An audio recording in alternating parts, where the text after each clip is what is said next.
Bismillahirrahmanirrahim. Assalamualaikum warahmatullahi wabarakatuh. Alhamdulillahilladzi arsala rasulahu bil huda wa dinil haqq liyudhhirahu 'ala ad-din kullihi walau karihal musyrikun. Alhamdulillahilladzi hadana lihadza wa ma kunna linahtadiya laula an hadana Allah. Ashhadu an la ilaha illallah wa ashhadu anna Muhammadan abduhu wa rasuluh. Allahumma rabbi shrah li sadri wa yassir li amri wahlul 'uqdatam min lisani yafqahul qawli. Amma ba'du. Terima kasih yang berusaha tuan pengacara majlis yang dimuliakan Tuan Haji Abu Bakar bin Basiran selaku pengurusi Surau Taman Magah dan juga barisan ahli-ahli jawatan kuasanya. Juga yang saya muliakan tuan-tuan imam, tuan-tuan Bilal, para asatizah serta ahli qaryah, para jamaah hadirin hadirat yang dirahmati Allah sekalian. Pertamanya, marilah sama-sama kita melafazkan kalimah syukur kehadrat Allah Subhanahu wa taala kerana dengan perkenannya, maka pada malam yang mulia ini kita telah dipertemukan oleh Allah Subhanahu wa taala, diberikan satu ketetapan yang baik kepada kita untuk melakukan yang namanya kebaikan. Innallaha yuhibbul muhsinin. Sesungguhnya Allah itu sangat menyintai orang-orang yang membuat kebaikan.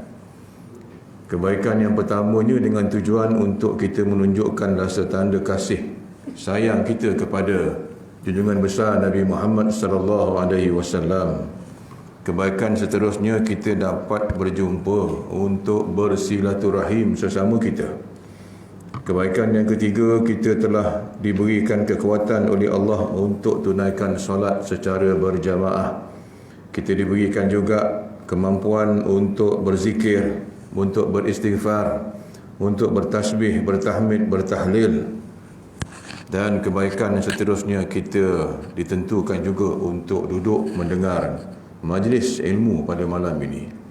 Tuan-tuan hadirin dirahmati Allah sekalian, macam mana banyak pun kebaikan yang tuan-tuan buat, bukan saja malam ni atau mungkin malam-malam sebelumnya, tak boleh tanding kebaikan yang dibuat oleh baginda Muhammad sallallahu alaihi wasallam. Manusia yang paling banyak membuat kebaikan atas bumi Allah ini adalah Rasulullah sallallahu alaihi wasallam, sehingga baginda diberikan gelaran sebagai ahsanu khalqillah, sebaik-baik makhluk Allah, bukan sebaik-baik manusia, sebaik-baik makhluk Allah Subhanahu wa taala. Maknanya makhluk daripada zaman Nabi Adam sehinggalah akhir zaman ini tak boleh tanding dengan baiknya Rasulullah sallallahu alaihi wasallam. Bukan saja makhluk yang kita nampak, termasuk makhluk yang kita tak nampak pun banyak.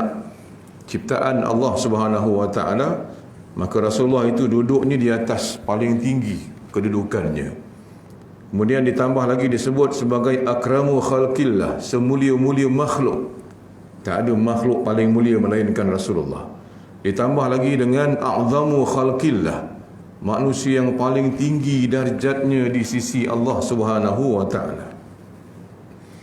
Jadi Rasulullah sallallahu alaihi wasallam ini tuan-tuan,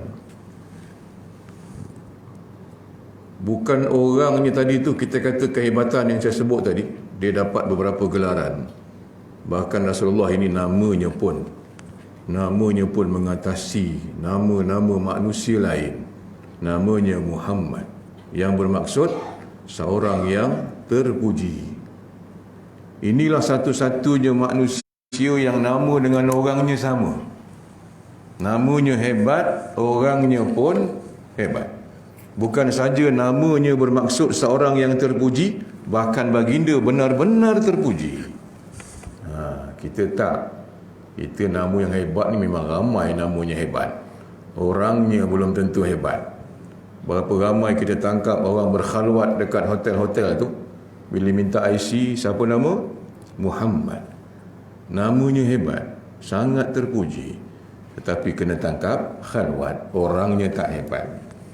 Berapa ramai kita tangkap orang beli nombor leko tu, Bila minta IC, siapa nama? Haji Muhammad. Lagi hebat ni. Dia bukan setakat Muhammad, dia dah pergi haji. Orangnya, namanya hebat, betul? Tapi orangnya belum tentu hebat. Jadi tuan-tuan, kalau boleh ambil pengajaran yang pertama, kita cuba berazam sempena Maulidur Rasul pada tahun ini, menilai nama kita dan juga diri kita disama ertikan. Kalau Muhammad, pastikan terpuji ke tidak aku ni. Betul? Banyak lagi nama-nama yang baik-baik. Cuma kalau saya boleh tambah sedikit sebagai mukadimah ini, kalau dapat nama tu baik, orangnya baik, yang panggil tu pun kena nama yang baik. Kalau anak kita namanya ada Muhammad, panggillah dengan nama Muhammad. Ibu kalau panggil anak, jadi doa. Nak doa dengan apa? Doa dengan nama yang diberi. Itu tujuan bagi nama. Betul? Jadi panggil hari-hari, mudah-mudahan anak itu sesuai peribadi dengan namanya. Kalau kita kata Muhammad, tolong mak pergi kedai sekejap, dia pun pergi. Masa dia pergi itu kita doa, ya Allah, perkenankanlah peribadi anak aku ini sesuai dengan nama yang diberi. Jadi kena doa, panggil dan dengan doa. Tapi kalau tuan-tuan tengok, berapa orang ada anak nama Muhammad, panggilnya Muhammad. Pernah dengar? Macam tak ada ke tak? Kalau nama saya Muhammad Nasri, saya belajar di negara Arab dulu. Orang Arab ni memang panggil nama sedap, suka kita. Dipanggil Ta'al Muhammad, dia ada kol-kolah lagi. Orang Arab, kan? Bahasa dia. Tapi orang kita rasa tak ada. Kalau Mat jadi apa? Mat? Oh, Mat. Kau nampak tak? Mamat mana Mamat? Kata dia. Wa mamati mata yamu tu telah matilah. Nama macam tak kena dengan nama tu, betul? Abdullah, hamba Allah. Kan baik nama ni. Berapa orang nak panggil kawan dia, anak dia, jiran dia. Abdullah, tolong abang kejap. Ni. Kalau boleh dipanggil dengan nama yang dia beri, doakan dia. Tapi Abdullah jadi apa, tuan-tuan? Tak jadi Abdullah. Dia jadi apa? Dul? Kau nampak Dul tak? Dia nampak Dul tapi jauh sangat, Dul tak dengar. Dul. Jadi Dodol budak tu lembik. Maknanya nama tu betul. Kita yang rosakkan panggilan nama yang baik ini. Banyak lagi. Saifullah, Padang Allah, Hasbullah. Sebul mana sebul? Jadi sebul lah, jadi lain. Jadi maknanya untuk pengajaran yang pertama ni, apa kata? Kita berubah diri kita, anak kita, isteri kita, biarlah namanya terbaik, orangnya pun terbaik, panggilannya pun baik. Jadi Muhammad sallallahu alaihi wasallam ni juga pengiktirafan Allah beri kepada namanya. Kalau tuan-tuan baca alam nashrah laka sadra wa wada'na anka wizra alladhi anqadha zahrak wa rafa'na laka dhikra, dan kami tinggikan namamu bagimu wahai Muhammad. Sampai hari ini Allah janji nama Muhammad ni akan disebut sampai hari ini, tuan-tuan. Kata Jibril terangkan kepada Rasulullah, maksud kalimah ini idza zukirta ma'i, bila sebut nama Allah, nama engkau juga akan disebut sekali. Kita azan berganding, asyhadu an la ilaha illallah, nama Allah disebut. Asyhadu anna Muhammadar Rasulullah, nama Muhammad pun disebut. Belum kita qamat lagi pun sama juga. 2 kalimah syahadah pun sama juga. Jadi maknanya apa, tuan-tuan?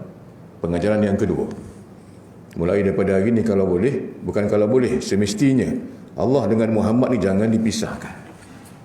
Bila sebut ingat Allah ni, jangan lupa ingat Rasulullah sallallahu alaihi wasallam.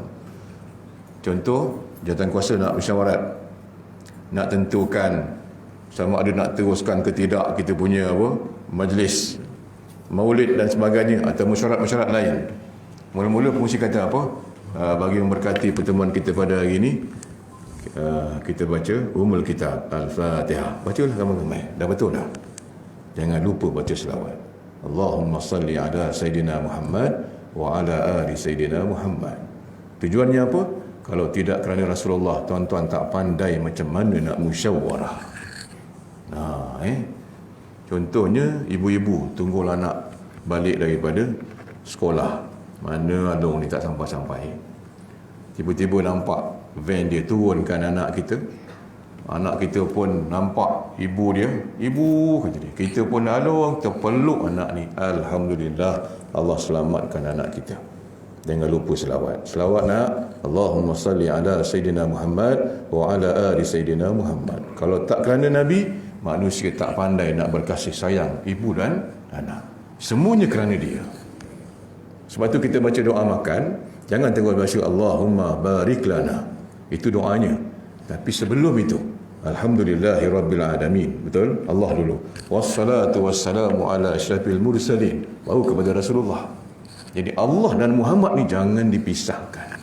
Tuan-tuan buatlah kerja apa pun. Apa pun kerja kita buat, dua ni jangan dipisahkan, kerana dia menjadi penyebab kita tahu buat banyak kebaikan pada hari ini. Tuan-tuan hadirin dirahmati Allah sekalian, dengan namanya Muhammad ni juga, kalau kita buka Al-Quran, banyak ayat-ayat Rasulullah, Allah Subhanahu Wa Taala menyeru nabi-nabi dan rasul-rasul. Dia seru Nabi Adam, ya Adam. Dia seru Nabi Zakaria, ya Zakaria. Dia seru Nabi Yahya, ya Yahya. Dia seru Nabi Isa alaihissalam, ya Isa ibnu Maryam. Tapi bila dia menyeru nama Muhammad, tuan-tuan takkan jumpa ya Muhammad tadi. Allah tinggikan darjat Rasulullah, dia panggil dengan gelaran. Ya ayyuhan nabi, ya ayyuhar rasul, ya ayyuhal mudaththir, ya ayyuhal muzammil. Itu nama baginda Muhammad sallallahu alaihi wasallam. Itu dari segi nama yang dikatakan sebagai seorang yang sangat terpuji. Bukan saja namanya terpuji, orangnya terpuji, bahkan dia juga menerima pujian daripada Allah Subhanahu Wa Taala. Betul tak? Sebelum kita disuruh memuji dia, tak ada manusia tuan-tuan cari kat dunia ni, sejak dia dilahirkan sampai ke hari ini, dah beratus tahun, beribu tahun, orang masih memuji dia. Sesuai dengan namanya, seorang yang terpuji. Penduduk langit, penduduk bumi, malaikat, Nabi Rasul terdahulu, semua puji dia.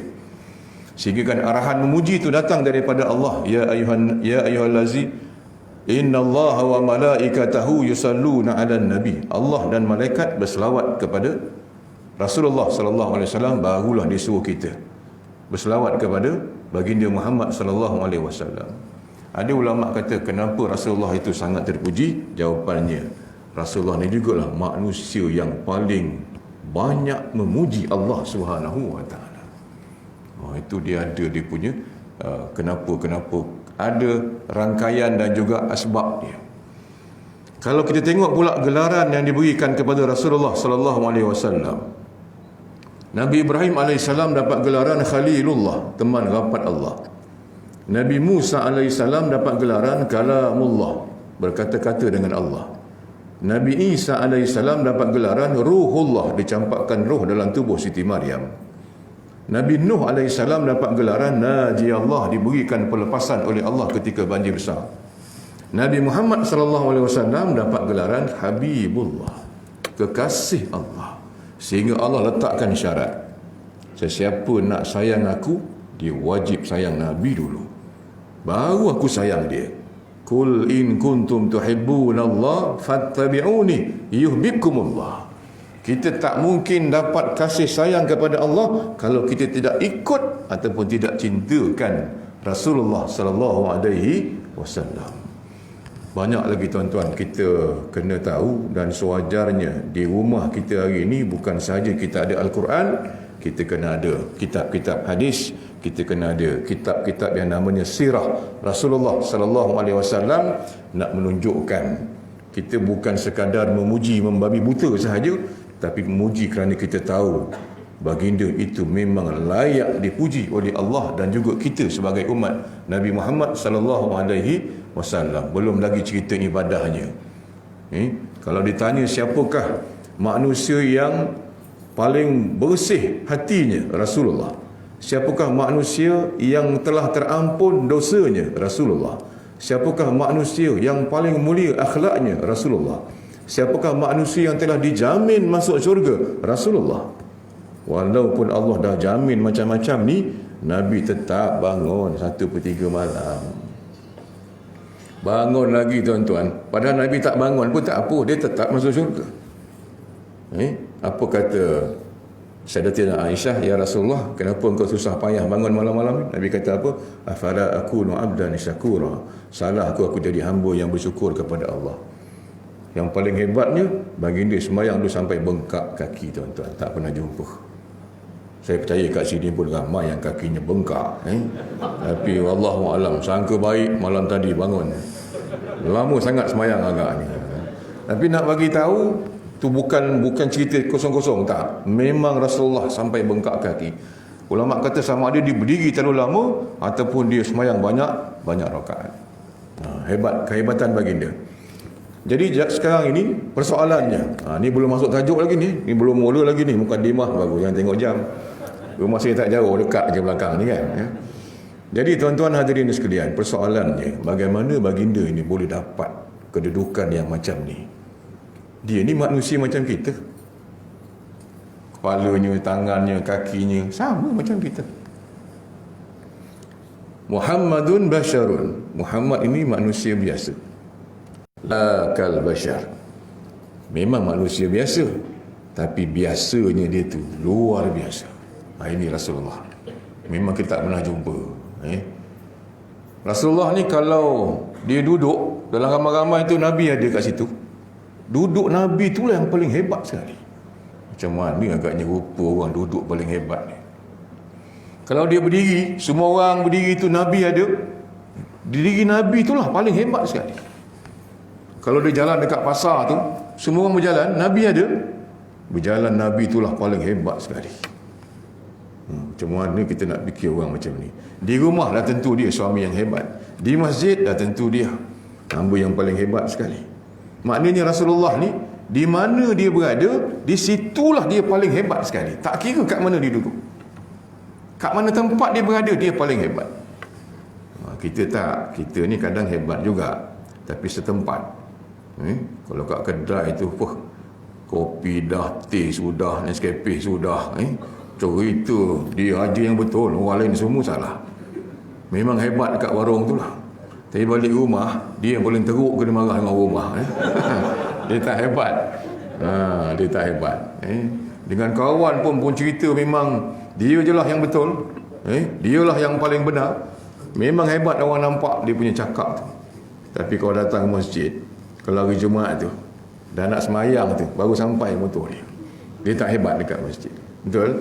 Jadi kita ni tak begitu. Jauh beza dengan Rasulullah sallallahu alaihi wasallam. Dan kalau nak nunjukkan Nabi ni manusia biasa macam kita, Nabi ni dia berpeluh.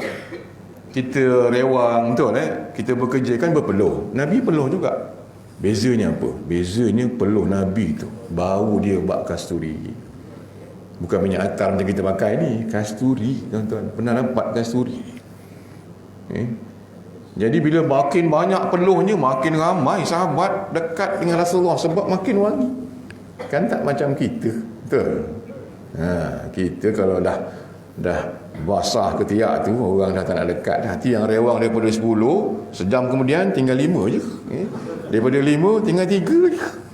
Daripada 3 tu pun kalau tahan ada lah tu, kalau tak tahan tinggal 1, tinggal seorang aja. Berbeza dengan Rasulullah. Kita kadang-kadang sakit tekak ni kita berludah. Nabi pun ludah juga. Dia berludah. Cuma ludah Nabi ni dia jadi ubat. Dalam perang Khaybar, Sayyidina Ali matanya bengkak, merah. Nabi pakai air ludah dia. Bukan Nabi tiup apa nama, ludah tu tak. Pakai tangan ni ludah, disapu, pulih seperti sedia kala. Itu ludah Nabi jadi ubat. Tentu jangan balik ni sekarang tengok anak bengkak mata sebelah, mentang-mentang baru balik ceramah maulid, dia ludahnya budak ni. Takut bengkak lagi sebelah kan. Kita tak. Cuma nak beritahu manusia yang saya sebut tadi tu, betul? Yang namanya Nabi Muhammad ni kita memang tak pernah jumpa lah. Nabi tidur, kita pun tidur. Kita kejam mata, Nabi pun kejam mata. Yang satu Nabi tak pernah kejam, tak pernah tidur, hatinya. Zahirnya tidur, hatinya tak tidur, batinnya tak tidur. Dia ingat Allah Subhanahu wa taala. Kita kan tak, zahir batin tidur, betul. Jin tu dah angkat daripada surau, kita keluar sana kat kolam. Tak bangun juga kita. Jadi nak bagi tahu beza. Jadi hadirin dirahmati Allah sekalian. Jawapan sebahagian daripada jawapannya kenapa baginda ini jadi dapat kedudukan macam ini, kerana antaranya dalam jiwa Rasulullah ni ada satu sifat. Sifat dipanggil Rasulullah ini, hebatnya sifat ni dipanggil manusia yang paling hebat yang berjiwa rahmah. Wa ma arsalnaka illa rahmatan lil alamin. Tidak aku utus Rasulullah ni melainkan untuk menjadi rahmat kepada seluruh alam. Hadis Rasulullah sallallahu alaihi wasallam, innama ana rahmatun muhdah, kata Rasulullah, aku ini adalah rahmat yang dihadiahkan oleh Allah kepada umat manusia. Apa jiwa rahmah Rasulullah ni? Jiwa pengasih, jiwa penyayang, jiwa pemaaf, jiwa penolong, jiwa membantu, jiwa tak menyusahkan orang. Jiwa-jiwa yang baik ini, inilah manusianya. Kalau kita ambil daripada awal lah, bagaimana Rasulullah lahir ke dunia. Tengok dekat Barzanji tu, saya lupa yang keberapa. Sebelum Rasulullah lahir, ketika Siti Aminah ada sampai masa cukup bulan tu, dah nampak perut dia. Dalam tu dia sebut, semua binatang-binatang ternakan di sekitar Mekah berbisik-bisik, berkata-kata sesama dia, nak bagi tahu tak lama lagi akan lahir seorang Nabi. Dah tahu dulu dah. Waktu malam tu, berita dekat bilik ibunya Siti Aminah ni, dia dah makin malap cahayanya. Dia tak pakai sumbu, dia pakai lemak binatang. Jadi makin kering, jadi makin malap cahaya lampu pelita tu. Ketika makin malap itulah Nabi dilahirkan. Elok Nabi lahir aja, tak semena-mena, daripada mana cahaya pun tak tahu. Bilik itu dan juga rumah Siti Aminah terang benderang sampai kelihatan daripada luar, orang nampak bercahaya rumah Siti Aminah. Nak menunjukkan cahaya itulah sebagai pembawa rahmat kepada seluruh alam. Ditambah pula lahirnya Rasulullah, ibunya tak merasa sakit. Jadi kalau dapat baca Barzanji ni, baca sekali yang ruminya supaya kita faham. Tak rasa sakit Siti Aminah, memang kerana dia berjiwa rahmat. Dia tak menyusahkan orang, dia tak menyakitkan orang, apalagi ibunya. Dan baginda keluar pula bersih, tak ada kekotoran.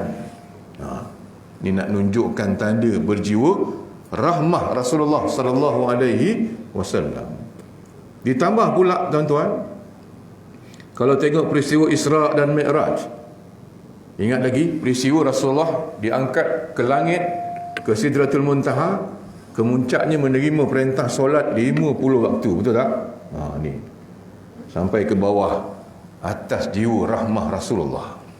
Dia tahu umat dia tak mampu nak buat, maka merayu dengan Allah, naik, minta kurang, akhirnya tinggal 5 waktu sahaja. Kerana apa? Jiwa rahmah Rasulullah. Jadi kita solat 5 waktu satu hari satu malam tu adalah hasil daripada jiwa rahmah Rasulullah. Bayangkan kalau kita wajib solat 50 waktu, mana gaya lah tuan-tuan. Tak sempat nak ceramah ni, tengah semayang nampak gaya ni. Betul? 5 waktu tu pun tak cukup juga, tuan-tuan bayangkanlah. 5 waktu pun lagi ni ramai yang tak cukup juga. Tak menghargai rahmatnya jiwa Rasulullah sallallahu alaihi wasallam. Kemudian juga berkaitan dengan jiwa rahmah ini berlaku pada bulan Ramadan. Dia sekarang ni belum masuk bulan puasa, jadi dia tak gaduh yang 20 dengan 8. Dia masuk bulan puasa besok, dia mulalah gaduh 8 20. Ceritanya macam mana? Hari pertama bulan Ramadan, Rasulullah keluar daripada rumah pergi semayang. Hari kedua pun keluar, hari ketiga pun keluar. Hari keempat, Nabi tak solat tarawih di masjid, Nabi solat tarawih di rumah. Jadi sahabat ni pelik, kenapa pula Nabi tak keluar? Besok Nabi keluar lagi, lusa Nabi keluar, lepas tu tak keluar lagi. Macam itulah, dibuat berulang kali, selang-seli. Jadi sahabat dia tanya, Rasulullah, kenapa kau kejap semayang kat masjid, semayang kat rumah? Apa Nabi kata? Aku bimbang kalau aku semayang tarawih tiap-tiap malam dekat masjid ni, aku bimbang Allah wajibkan solat tarawih pada umat aku. Aku tahu umat aku tak mampu nak buat. Kerana apa? Jiwa rahmah Rasulullah, sayangnya dengan umatnya. Bayangkan tuan-tuan, dah 50 waktu tadi, tambah pula bulan puasa 20 rakaat tadi ni, wajib kita buat. Agak-agak puasa ke tidak kita? Takut tak puasa kita, betul? Punya penatnya semayang tadi ni, takut tak puasa kita. Itu semua hasil daripada jiwa rahmah Rasulullah sallallahu alaihi wasallam. Nabi pernah solat di depan. Kemudian dia dengar suara anak kecil menangis panggil ibunya. Ibu tengah solat. Nabi yang berjiwa rahmah, Nabi risau ada gangguan jiwa rahmah antara ibu dan anak. Nabi pendekkan surah. Jadi imam kena ada jiwa rahmah. Kalau nampak bahagian depan ni batuk semua sekali, pendekkan surah. Betul? Dia kena berjiwa rahmah. Betul tak? Tuan-tuan pernah dengar tak imam baca Bismillahirrahmanirrahim, Alif Lam Mim, Allahu Akbar. Wah, sedap juga imam macam ni. Bismillahirrahmanirrahim, Yasin, Allahu Akbar. Mana nak cari imam ni agak-agak? Boleh tak? Boleh. Tapi kalau dah hari-hari imam tu buat macam tu, Alif Lam Mim, itu kena report ke Jabat Gadis. Dia yang bolehnya ketika lah tengok masa. Ingat ketika kat Bandung tu bergegar apa nama? Dah bergegar gempa. Jangan imam Sabbihisma Rabbikal A'la dah bergoyang dah ni. Cukuplah Nun, Allahu Akbar. Jadi maknanya dia berjiwa rahmah. Sebab tu imam kan dia tengok banyak orang muda ke banyak orang tua ni, contohnya kan. Ada setengah tempat juga kadang-kadang dah tua. Ada saya dapat satu permohonan di hari Jumaat tu, dia tak boleh nak baca surah sajadah panjang-panjang. Memang tombang orang belakang tu aja. Yalah, kita tengok kemampuan kita. Tapi jangan pula ambil kesempatan bila kata boleh ni pakat dengan imam. Mam, hari ni pendek aja ni. Sejuk ni cakap ni kan. Tak boleh pula. Tak boleh pula macam tu. Tapi nak beritahu jiwa rahmah tu ada. Betul, jiwa rahmah tu ada. Begitu juga hadirin sekalian, bukan sahaja kepada orang beriman, orang tak beriman pun dapat jiwa rahmah Rasulullah. Dalam peristiwa Rasulullah berhijrah ke Taif, dia berjumpa dengan pemimpin Taif, beritahu nak berdakwah kepada orang situ tentang agama Allah. Apa dibuat oleh pemimpin Taif ini? Dia upah sekumpulan pemuda-pemudi, halau Rasulullah ni, dibaling batu, baling kayu, halau. Luka parah. Kalau tuan-tuan baca kisah tu memang sangat menyedihkan.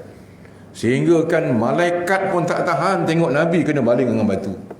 Apa malaikat tawarkan? Ya Rasulullah, kau cakap bukit mana satu? Aku boleh angkat bukit ke gunung ke, musnahkan orang Taif ini. Apa kata Nabi? Jangan, aku datang bukan itu tujuannya. Tak apa, aku doakan nanti orang yang baling aku tu nanti satu hari akan datang, akan lahir daripada sulbi mereka zuriat keturunan yang beriman kepada aku. Betul, akhirnya Taif selepas itu penuh dengan orang beriman kepada Allah dan Rasulullah. Itu dah kena baling tuan-tuan. Nabi masih lagi boleh berjiwa rahmah. Kita tak. Kita kalau cakap dengan Mat, aku dengar si Abu nak sepak kau, dah pergi dah rumah si Abu, belum kena sepak lagi. Ini Nabi dah kena baling dah. Kalau kita tengok bagaimana disebut sampai berdarah Rasulullah tu, dia punya kasut tu penuh dengan darah. Bukan sahaja kepada manusia jiwa rahmah ni, bahkan jiwa rahmah juga dapat kepada yang namanya binatang. Nabi dalam perjalanan balik tiba-tiba dengar suara panggil Rasulullah. Ya Rasulullah, ya Rasulullah. Nabi tengok-tengok, siapa panggil ni? Rupanya rusa. Seekor rusa panggil Nabi. Kerana Nabi dapat mukjizat macam Nabi Sulaiman, dia faham bahasa semut. Tapi Nabi dia faham bahasa rusa. Bukan rusa tu panggil dengan macam kita ni, ya Rasulullah, bukan. Dia sebut dengan bahasa dia, cakap dia itulah. Cuma Allah bagi nikmat bagi Rasulullah, dia faham. Nabi pergi kat rusa ni, wahai rusa, kenapa? Ya Rasulullah, aku ni baru lepas kena tangkap. Dia kena masuk jerat. Seorang badui buat jerat, berangkap, dia kena tangkap. Jadi badui tu nak sembelih dia, tengah buat persiapan nak nyembelih dia tu lah. Jadi nampak Nabi ni, dia panggil, ya Rasulullah, minta tolong, boleh tak lepaskan aku sekejap, sebab di balik bukitnya aku ada 2 ekor anak lagi yang belum menyusu, kata dia. Kau lepaskan aku sekejap, nanti aku pergi nyusu, nanti aku patah balik. Betul ni, betul. Nabi lepaskan dan dia pergi nyusukan anak dia yang 2 ekor tu. Lepas tu dia patah balik. Punya janji rusa tu dengan Nabi. Jadi badui nampak peristiwa tu, dia rasa terpegun. Maka dia cakap dengan Nabi, ya Rasulullah, aku hadiahkan rusa ni pada kau, ambil lah. Jadi bila rusa tu dapat hadiah, dah jadi milik Rasulullah, betul? Maka Nabi kata apa? Wahai rusa, kau dah jadi milik aku. Jadi sekarang ni aku lepaskan kau. Pergilah, besarkanlah, susukanlah anak kau tu, jaga sampai jadi rusa lah. Takkan jadi apa pula ya? Jadi rusa lah. Macam berkerut lagi nak mikir jadi apa ya. Dia jadi rusa yang baik lah agaknya, gitulah. Dia jadi rusa. Maknanya haiwan pun dia dapat jiwa rahmah Rasulullah sallallahu alaihi wasallam. Ini namanya jiwa rahmah. Jadi kalau boleh kita jadi azam kita pada tahun ni apa kata, jadi manusia yang berjiwa rahmah.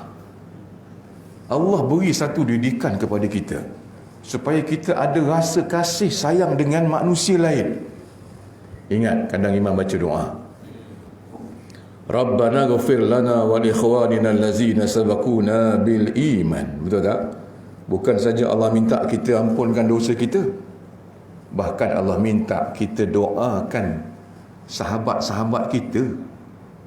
Hari Jumaat tadi kan, imam kata apa? Allahumma fil muslimin wal muslimat wal mu'minin wal mu'minat al ahya'i minhum wal amwat. Orang dah mati kat kubur tu pun Allah minta kita doakan. Mungkin dah lama meninggal, tapi masih lagi ada orang dekat kubur tu yang dosanya belum terampun. Allah minta kita semua doakan orang kampung kita yang dah pergi terlebih dahulu. Allah nak didik kita supaya ada jiwa rahmah. Dan jiwa rahmah Rasulullah sallallahu alaihi wasallam ini, tuan-tuan, kalau boleh kita praktikkan. Mana tahu balik ni sekarang ada pakcik seorang tu cari selipar dia tak jumpa, mana pergi ni, sebelah ada sebelah tak ada. Jangan di mana makcik letak ni, itulah letak siapa-siapa makcik ni, tu yang jadi hilang. Marah pula orang tu tengah cari. Apa kata berjiwa rahmah. Betul? Jadi ni ambil selipar saya, bawa balik. Habis awak? Tak. Malam ni saya berjiwa rahmah. Saya nak boleh jalan kaki je kata dia. Boleh tak? Ya boleh.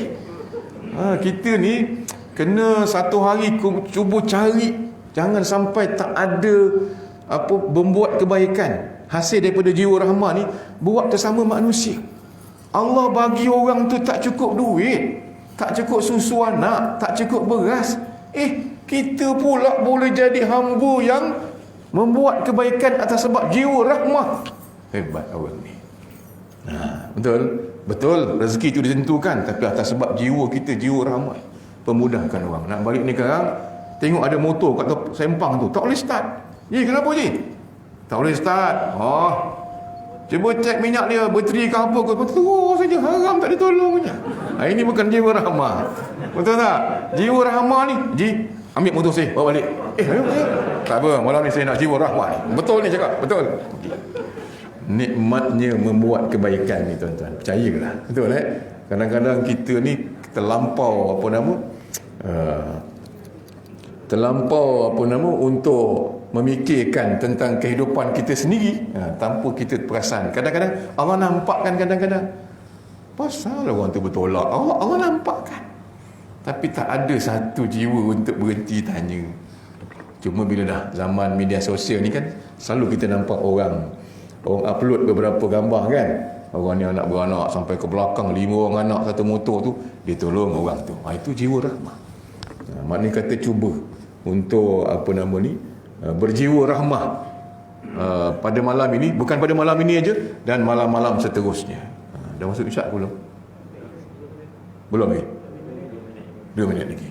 Jadi maknanya di sini tuan-tuan, kalau dilihat juga Rasulullah sallallahu alaihi wasallam ini, dia bukan saja berjiwa rahmah kepada manusia tadi yang beriman, tak beriman, dan kepada binatang tadi ni.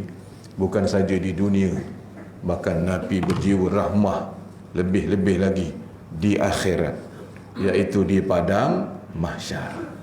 Bukankah kita nanti semuanya tak ada pakaian, tak ada surat benang, mencari jalan bagaimana nak cari yang namanya, nak cari keselamatan ni, nak cari keamanan ni, nak cari tempat ni. Tak ada Nabi lain yang boleh tolong, hanya Nabi Muhammad sallallahu alaihi wasallam. Dalam keadaan kita nafsi-nafsi, suami tak kenal isteri, isteri pun tak kenal suami, anak-anak semua lupa semua, masing-masing fikir diri masing-masing nak selamatkan diri.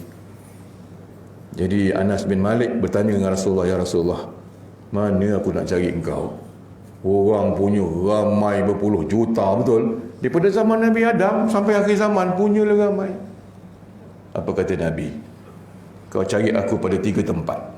Tempat pertama, aku ada dekat mana? Dekat dengan titian sirat. Untuk apa? Untuk aku bagi syafaat kepada umat aku. Mungkin ada yang tergelincir, aku nak tolong naikkan. Kalau tak jumpa, cari aku tempat yang kedua. Dekat mana? Dekat timbangan amal, pahala dan dosa. Aku ada dekat situ. Untuk apa? Untuk aku berikan jiwa rahmah aku ni, beri pertolongan kepada umat aku yang kalau kurang pahalanya, aku nak tambah, kata Rasulullah. Tempat ketiga, kalau tak jumpa, cari aku dekat telaga. Aku ada dekat situ untuk aku bagi minum kepada umat aku yang sangat dahaga. Jadi macam mana nak jumpa Rasulullah kalau kita tak ada jiwa rahmah? Adakah orang yang suka mengumpat orang itu sesuai jumpa Nabi? Adakah orang yang suka mengadu domba itu sesuai dapat rahmat Nabi ketika di sana? Adakah orang yang mencaci, maki, memfitnah, menghukum macam-macam, adakah sesuai berjiwa, sesuai untuk dapat jiwa rahmah Rasulullah sallallahu alaihi wasallam? Jadi tuan-tuan, kita bagi laluan dulu azan isyak.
Tuan-tuan hadirin yang dirahmati Allah sekalian, kita sambung lagi sedikit berkaitan dengan jiwa rahmah tadi ni. Kalau kita nampak hari ini memang ramai sebenarnya manusia yang tidak berjiwa rahmah ini. Jiwanya sakit, hatinya sarat dengan penyakit. Kata Imam Al-Ghazali, kenapa manusia ini dia jadi sakit hatinya, berbantah-bantah, bergaduh, berbalah, bahkan sampai berbunuh-bunuhan. Kata Imam Ghazali, sebab manusia ni ada 4 anggota. Satu, kerana kita ni ada mata. Kedua, telinga. Keempat, hidung. Ketiga, hidung. Keempat, mulut sampai ke perut. Mata, tuan-tuan tengok mata kita. Mata kita ni semua ada air. Betul? Disebut air mata ataupun berair mata. Mata ni Allah ciptakan daripada unsur air. Dan air ni apa sifat dia? Air ni sifat dia adil, sifat dia rata. Nak tahu simen depan rumah kita tu rata tak rata, simbahkan air. Yang bertakung tu tak rata lah, air bagi tahu. Nak tahu jalan daripada Pontian pergi ke Batu Pahat, mana tinggi mana rendah, tunggu hujan turun. Yang tenggelam tu rendah, air bagi tahu. Nak tahu dinding ni tegak tak tegak, pakai timbang air. Rupanya kalau tak ada air dalam mata kita ni, tak nampak tiang ni tegak.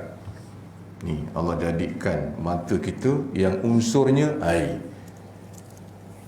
Walaupun unsurnya air ni dan mata ni juga boleh jadi punca pergaduhan. Pergi rumah orang kedua kahwin, ini kita cerita norma lama lah, norma baru tu dah lain. Orang lelaki lepas makan, apa buat? Dapatkan bapa pengantin kan, salam keruk, tahniah ji, dapat menantu. Orang perempuan buat apa? Sama juga, dapatkan mak pengantin, betul? Tahniah je, dapat menantu. Tapi ada satu lagi orang perempuan minta, bang, awak masuk kereta dulu kejap, saya nak tengok pengantin kejap. Betul? Jarang orang lelaki, pah, kau balik dulu, abang nak tengok pengantin kejap. Tak ada. Biasanya tipah ni tengok pengantin, abang tu balik dulu. Jadi rupanya dah pakat dah si tipah, si limah, si joyah ni, masuk je rumah, tengok pengantin tengah bersanding. Jodoh Allah tentukan. Suaminya tinggi sangat, isterinya rendah sangat. Tengah tengok ni, si limah, si joyah, si milah ni, dari mata turun ke hati. Hati yang tak ada jiwa rahmah, hati yang berpenyakit. Dia tak balik dekat akal, dia terkeluar dekat lidah. Pah, kau tengok tu, la ilaha illallah. Kau tak ada orang lain apa nak cari. Hati ni. Macam mana kita boleh rasa sakit hati tengok jodoh orang? Orang tu dah suka dah. Betul? Sampai begini nak tengok, nak bagi sama. Tak puas hati ni, balik rumah, masuk WhatsApp grup kampung. Cuba teka, apa benda yang satu tinggi, apa benda dah. Buat teka-teki pula suruh orang kampung jawab. Ini kata mengata tentang jodoh seorang tinggi, seorang rendah ni sebulan tak habis tuan-tuan. Bila dia habis, nanti ada kedua kahwin lain, yang lain baru habis sebab nak ngata benda lain pula. Tengok, sepatutnya berjiwa rahmah, betul? Jangan rasa sakit. Doakan pasangan ni, ya Allah, dengan kekuasaanmu yang tinggi itu kau rendahkan sikit, yang rendah tu kau naikkan sikit. Dah, itu serah kepada Allah, tu kerja dia. Betul? Yang kita nak rasa sakit tu kenapa? Ini punca mata ni kadang-kadang memang menyebabkan kita dapat dosa. Imam bukan imam yang dia, imam dua lah. Imam ni imam dia jumpa kat pekan, beri salam. Assalamualaikum, Mam. Tak jawab imam ni. Heboh balik ke taman. Mentang-mentang elau dah naik. Sombong imam. Dengan mata dia. Rupanya imam tu baru keluar klinik gigi, baru cabut. Tak boleh nak dibuka benda tu kan, ada kapas tu kan. Ni punca mata tu. Yang keduanya telinga. Telinga ni Allah jadikan daripada unsur api. Api ni sifat dia apa? Api ni sifat dia merebak. Kalau aku jadi engkau lah, Man, aku pancitkan tayar musi tu, dia bakar.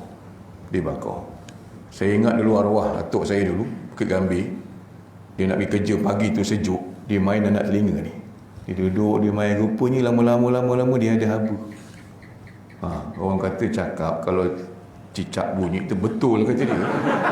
Saya tak tahulah cicak mana, orang tua mana, Wallahualam. Tapi kalau tuan-tuan nak cuba boleh. Ibu-ibu tengah masak, dia terpegang telinga kuali tu, apa nak buat? Pergi kat sini. Betul, dia api jadi, jumpa api jadi kawan. Tapi jangan ambil lighter tu bakar. Memang tu bakar. Dia unsur api.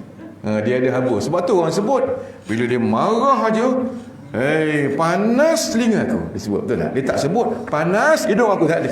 Dia sebut telinga. Betul tak? Kalau dia putih tu, merah telinga dia. Dia ada unsur api kat sini. Dan telinga dia juga boleh jadi punca pergaduhan. Pergi juga kemauan kudu kahwin. Dulu penuh dengan kugiran, betul? Sekarang dah tak ada dah orang main karaoke. Bila karaoke ni yang nyanyi tu bukan Siti Nurhaliza, Siti-siti kampung tu nyanyi. Memang tak sedap pun. Tapi satu kereta nak beranak datang duduk depan sekali, nyanyilah si Siti ni. Dah memang tak sedap. Daripada telinga balik ke hati juga. Hati yang tak ada jiwa rahmah, hati yang berpenyakit, dia terkeluar dekat lidah.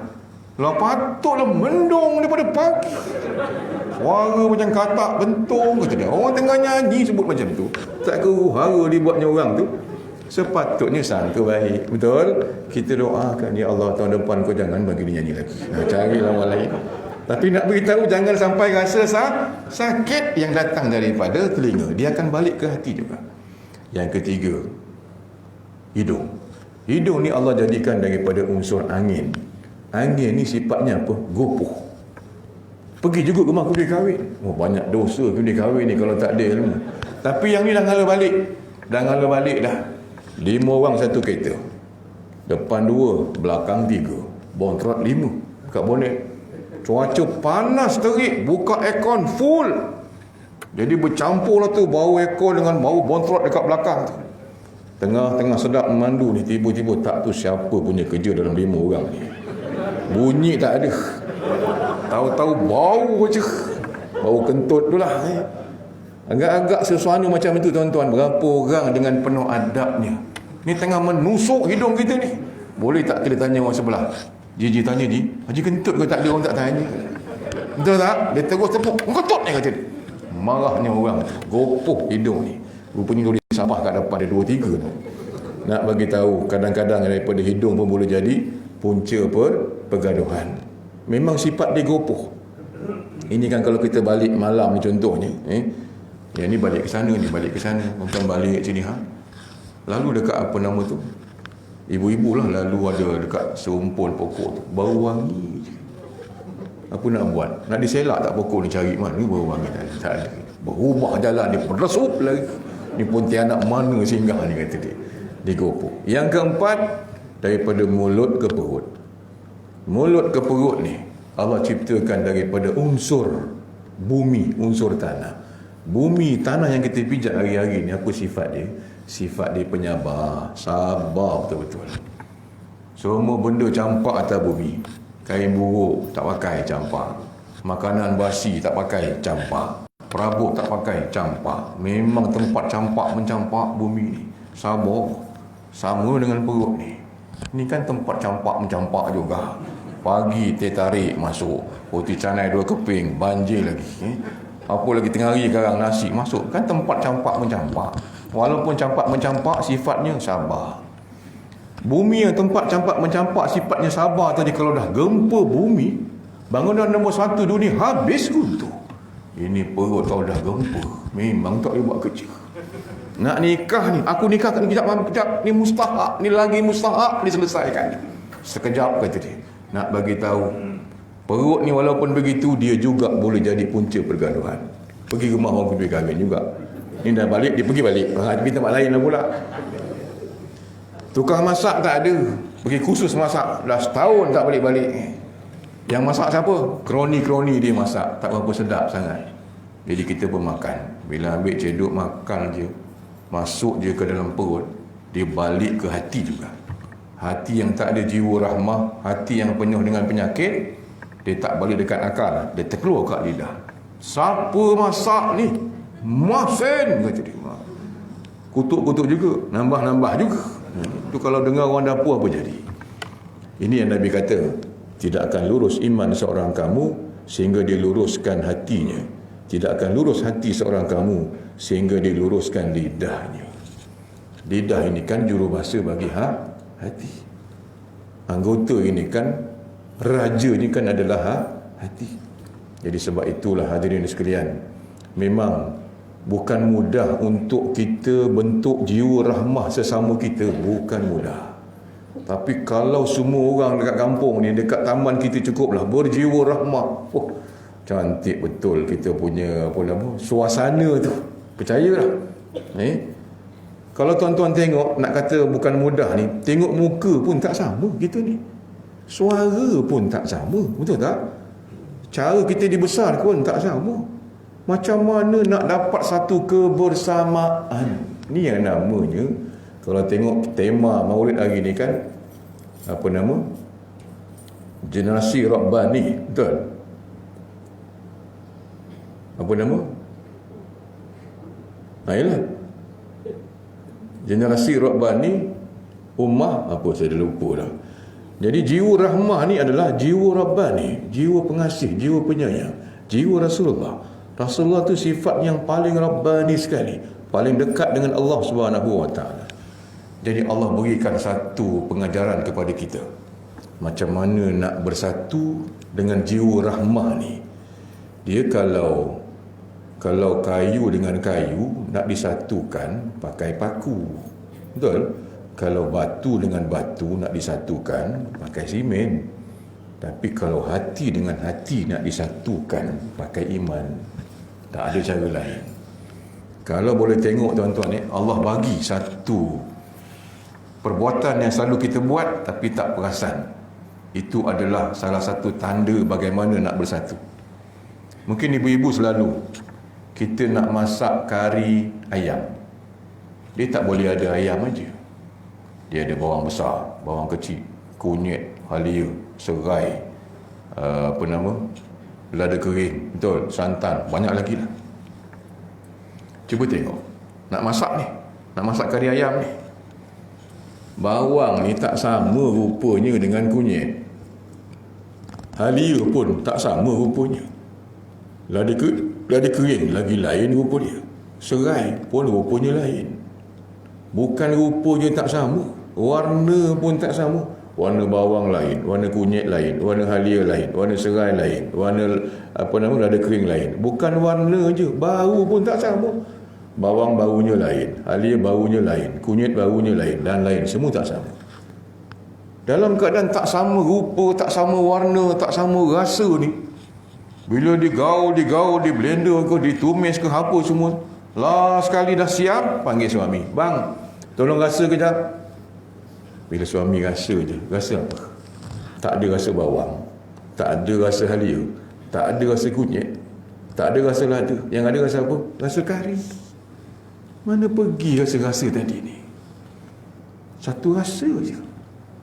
Sama juga dengan kita, orang kampung kita lah. Ada orang dia macam bawang. Dia bukan membawang bukan perut dia macam bawang tu, bukan.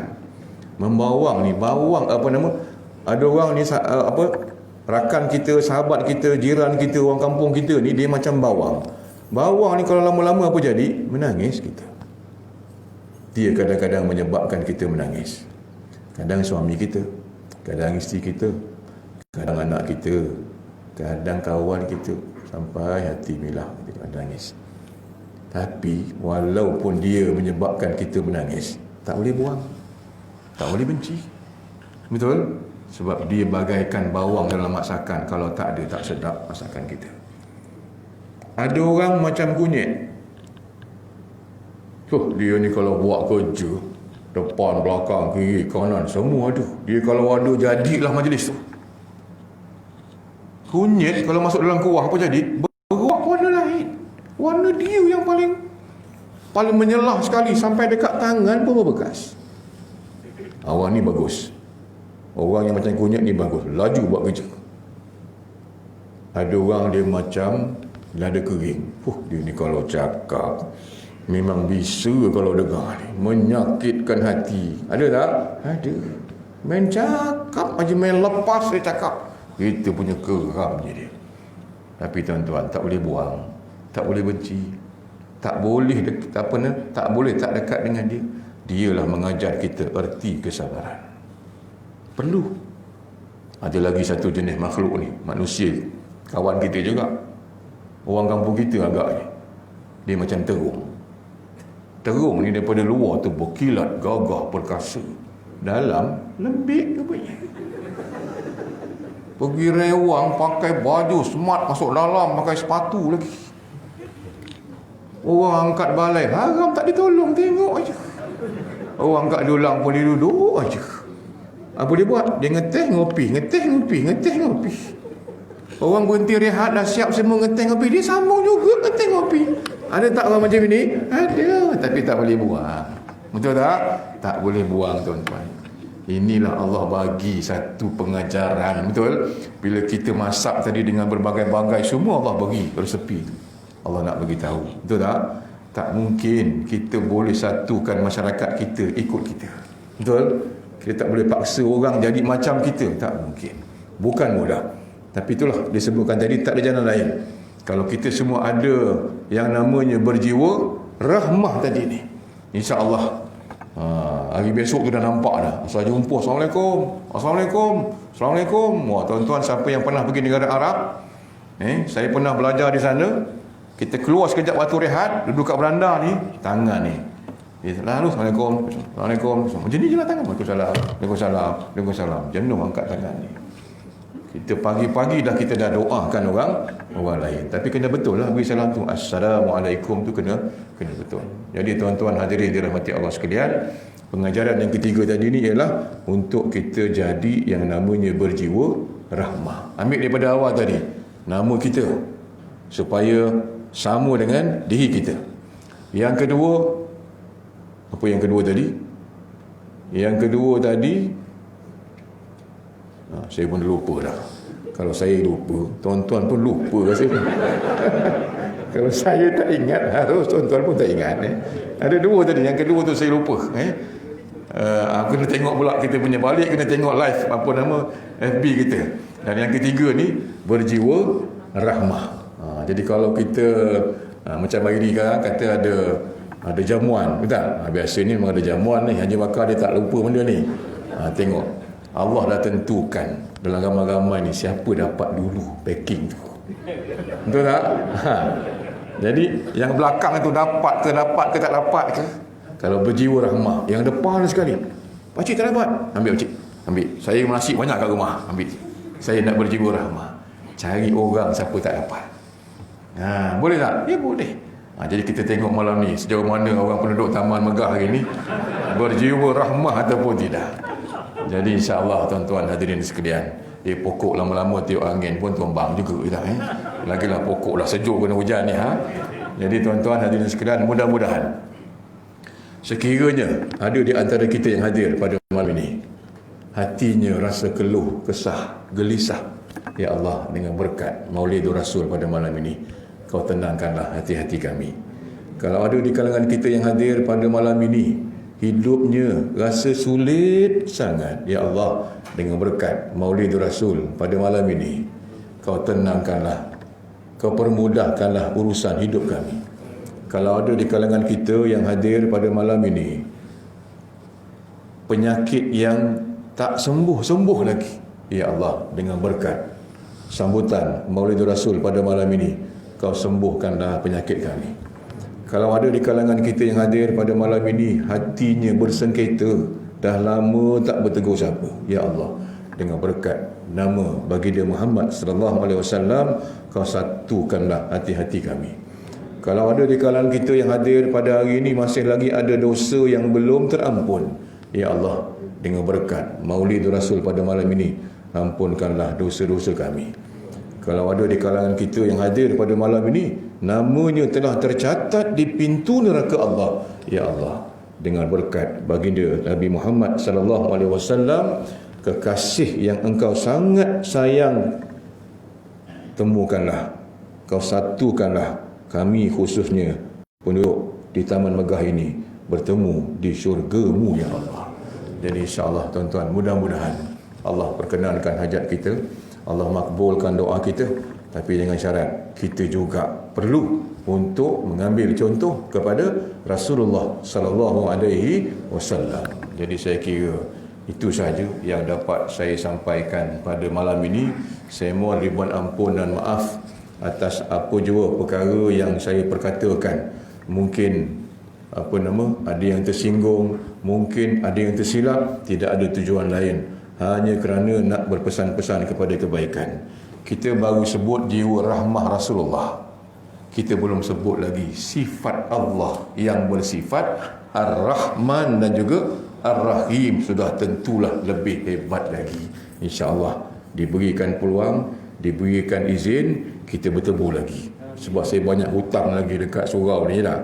Dah beli kitab tapi tak buka-buka lagi.